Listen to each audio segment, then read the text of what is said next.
সন্ধ্যার নাস্তা বানাবো। সবসময় কিন্তু এক ধরনের নাস্তা ভালো লাগে না। তো আজকে একটু ডিফারেন্স আইটেমের পাকোড়া বানাবো। এখানে পালং শাকের পাকোড়া বানাবো। তো আগে কে, কে খেয়েছেন অবশ্যই কমেন্টস করে জানাবেন।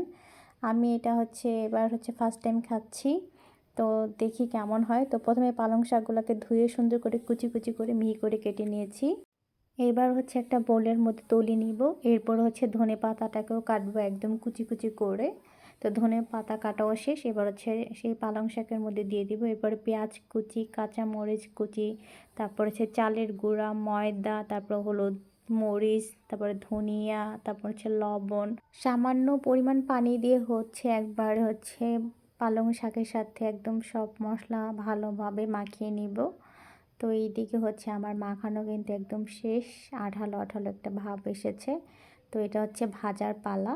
তো কড়াইতে দিয়েছি তেল। এবার ছোট ছোট আকারে করে গরম তেলের মধ্যে দিয়ে দিব পালং শাকের পকোড়া।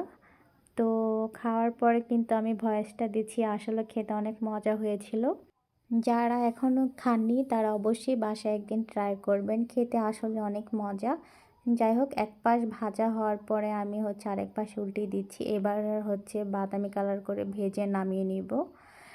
যাই হোক, এদিকে আমার ভাজা শেষ। এবার পাকোড়াগুলোকে তুলে নিচ্ছি। আর পাকোড়াগুলো খুব মুচমুচে হয়েছিল ময়দা দেওয়ার কারণে।